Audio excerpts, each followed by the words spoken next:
Bonjour Vincent Guillet, et merci d'avoir accepté cette petite interview. Et quand tu as commencé d'écrire la poésie? Alors, j'ai commencé tout jeune en fait. Dès que j'ai commencé à lire et à écrire, j'ai commencé à écrire de la poésie.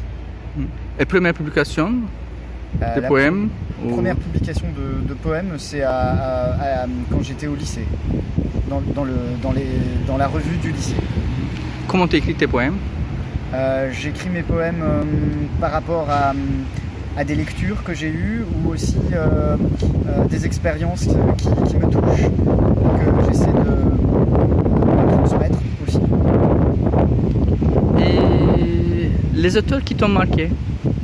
Il y a eu Nazım Hikmet. Nazım Hikmet parce que j'ai eu des amis turcs et que Nazım Hikmet, comme je le disais tout à l'heure, Nazım Hikmet a été en prison à une époque où mon grand-père était aussi en prison en Turquie.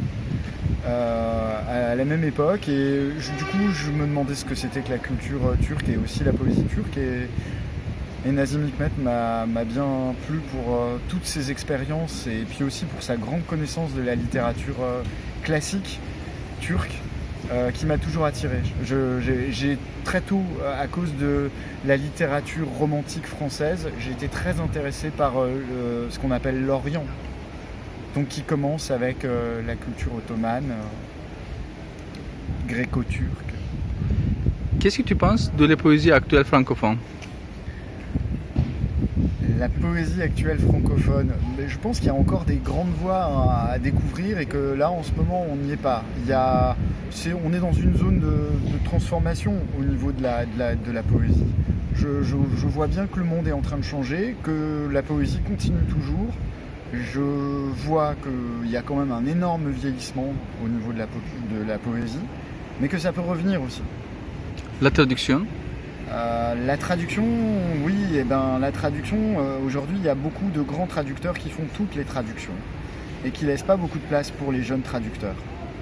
Je le sais très bien parce que j'ai fait partie de jeunes qui ont eu des bourses du CNL pour la traduction. Et parce que être jeune traducteur et vivre de sa traduction uniquement, c'est quasiment impossible. Tu es une jeune éditeur aussi. Donc, est-ce que tu peux parler un petit peu, parce que c'est très intéressant, j'ai vu ce que tu imprimes de façon artisanale presque, et l'histoire de ça, etc.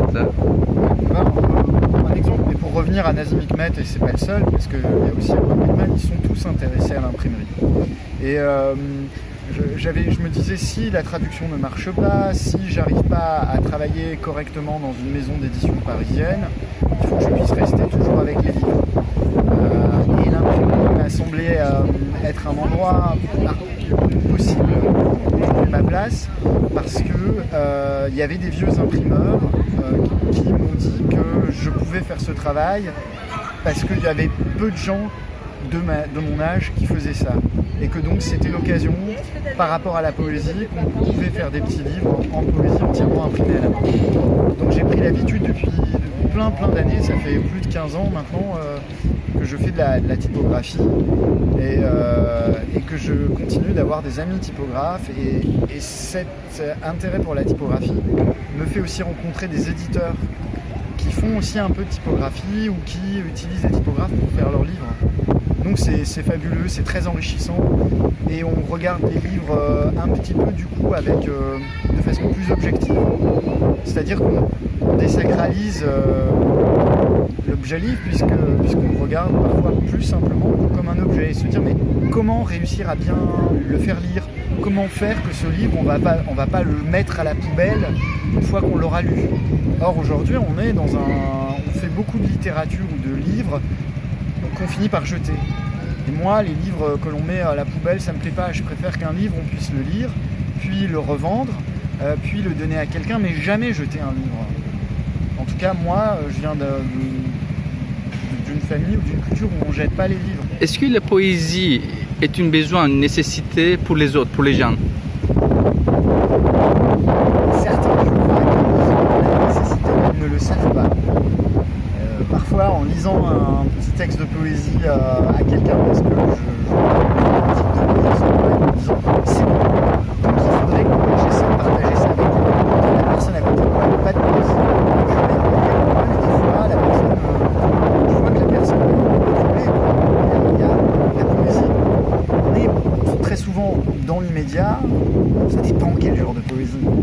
moi, la poésie qui me touche, c'est la poésie lyrique. On est dans l'immédiat et on est dans le sentiment. Et donc, on va avoir des lecteurs ou des gens même qui ne savent pas qu'ils aiment la poésie, puis qui se disent mais tiens, c'est ça la poésie. Ah mais mon Dieu, ça me touche. Ça, on est souvent orienté dans nos vies par des clichés, quoi. Le problème de la poésie, c'est que parfois c'est un peu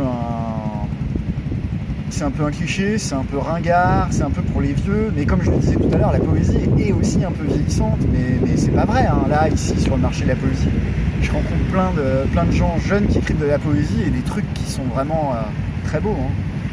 Donc ça va être, ça va continuer, oui, bien sûr, il n'y a pas de problème. Si le monde n'explose pas dans 2 semaines. Hein. Merci beaucoup. Ex voto.